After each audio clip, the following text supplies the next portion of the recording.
नमस्कार, मैं हूं आपके साथ अनुपमा खोबरे और आप देख रहे हैं एबीसी न्यूज। कर्नाटक में कांग्रेस की सरकार ने हिंदुओं के साथ में सबसे बड़ा अन्याय किया है। जी हां, जो राहुल गांधी ये कहते हैं कि भाई हमारी पार्टी तो धर्मनिरपेक्ष पार्टी है, वही राहुल गांधी की कांग्रेस सरकार कर्नाटक में हिंदुओं के साथ में धार्मिक तौर पर आर्थिक चोट पहुंचा रही है और सबसे बड़ा अन्याय कर रही है। दरअसल आपको बता दें कि कर्नाटक में कांग्रेस की सरकार है और मुख्यमंत्री है सिद्धारमैया। मुख्यमंत्री सिद्धारमैया की ओर से कर्नाटक में एक स्कीम लेकर आई है, जिसके तहत इस स्कीम का नाम है वन टाइम सेटलमेंट स्कीम। इसमें ब्याज माफी यानी कि 2013-14 से लेकर 2018-19 के बीच में जो कर्ज सरकार ने दिया है, उस कर्ज पर जो ब्याज था उस ब्याज को सरकार माफ कर रही है और केवल कर्ज सरकार को वापस लौटाना है।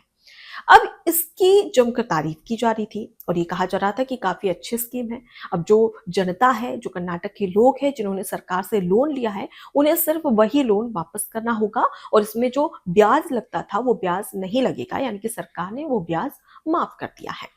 अब इसके तहत सरकार का सीधा सा उद्देश्य था कि भाई जो हमने लोन दिया है उस लोन की वसूली हो जाएगी। लेकिन इस बीच में एक बड़ी असलियत सामने आती है, या यूं कहे कि सिद्धारमैया और कांग्रेस सरकार और राहुल गांधी का बड़ा चेहरा उजागर हो जाता है, पर्दाफाश हो जाता है इसी स्कीम के तहत। अब इस स्कीम में एक बड़ी बात यह सामने आती है कि भाई कर्नाटक में जो अल्पसंख्यक है, जो मुसलमान है, केवल और केवल उन्हीं का ब्याज माफ किया जाएगा। मतलब हिंदू हो, पिछड़ा, दलित, इन सभी का ब्याज माफ नहीं किया जाएगा। उनको जो सरकार से उन्होंने लोन लिया था वो भी देना है और जो लोन पर ब्याज लगा है वो भी उन्हें सरकार को वापस करना होगा। अब इस बीच में सिद्धारमैया सरकार पर जमकर निशाना साधा जा रहा है। निशाना इसलिए साधा जा रहा है और ये सवाल इसलिए पूछा जा रहा है कि भाई सरकार धार्मिक क्यों हो रही है? आर्थिक तौर पर लोगों को ये सुविधा क्यों नहीं दी जा रही है? इसमें धार्मिक एंगल कहां से निकलकर सामने आ जाता है? सरकार का यही चेहरा उजागर हो रहा है, जिसके तहत कर्नाटक के लोग ही सिद्धारमैया सरकार को जमकर सुना रहे हैं। दरअसल कर्नाटक के लोगों का साफ तौर पर कहना है कि भाई जब आप टैक्स लेते हैं हमसे, तब तो आप ये नहीं पूछते कि ये कौन से धर्म से है या कौन से धर्म से नहीं है, ये पिछड़ा है, दलित है, अल्पसंख्यक है, ये आप नहीं पूछते हैं। आप तो टैक्स अपने नियमों के आधार पर लेते हैं, तब तो आप वहां पर धार्मिक नहीं होते हैं। लेकिन वहीं पर जब ये जो स्कीम आई है नई, इसमें आप कर्ज दे रहे हैं और उसके बाद में जब ब्याज होना चाहिए और वो ब्याज अगर आप माफ करें तो आप सभी का ब्याज माफ करें। अब इसमें ये भेदभाव क्यों किया जा रहा है? क्योंकि टैक्स तो कर्नाटक के जो लोग हैं वो सभी भरते हैं, लेकिन इस बीच में आप टैक्स तो हर किसी से लेते हैं। तब तो ये नहीं कहते कि हम इससे टैक्स नहीं लेंगे या इससे टैक्स नहीं लेंगे। और उस समय जब ब्याज माफी की बात आती है तो आप सिर्फ मुसलमानों का जो ब्याज है वही माफ कर रहे हैं। तो ये दोहरा चेहरा है कांग्रेस पार्टी का, जिसे लेकर बीजेपी भी जमकर निशाना साध रही है। बीजेपी का कहना है कि ब्याज माफी धार्मिक नहीं बल्कि आर्थिक तौर पर होना चाहिए था और अब इस स्कीम के तहत सरकार का, कांग्रेस पार्टी का, राहुल गांधी का असली चेहरा, असली सच सामने आ रहा है। अब इस बीच में आपको एक बड़ी बात भी बताते हैं। दरअसल आपको बता दें कि कर्नाटक में फिलहाल अगर हम कर्ज की बात करें, जो कर्जदार है उनकी बात करें, तो ग्रामीण क्षेत्र में 35% जो लोग हैं वो सरकार के कर्जदार हैं। और इसके साथ ही साथ अगर हम बात करें शहरी क्षेत्र में, तो शहरी क्षेत्र में 100 में से 23% लोग ऐसे हैं जो कर्ज लेते हैं।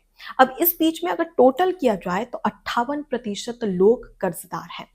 अब इसके तहत 58% में से सिर्फ जो मुसलमान हैं उन्हीं का ब्याज माफ किया जा रहा है और बाकी जनता टैक्स भी दे, कर्ज भी दे और उसके बाद जो ब्याज है वो भी दे। मतलब कि ये भेदभाव साफ तौर पर नजर आ रहा है। अब इस बीच में जमकर कांग्रेस सरकार को क्रिटिसाइज किया जा रहा है कि भाई कम से कम जो खुद को धर्मनिरपेक्ष पार्टी करार देते हैं, वही अगर धर्म के आधार पर इस तरीके से भेदभाव करेगी तो ये बिल्कुल भी मंजूर नहीं होगा।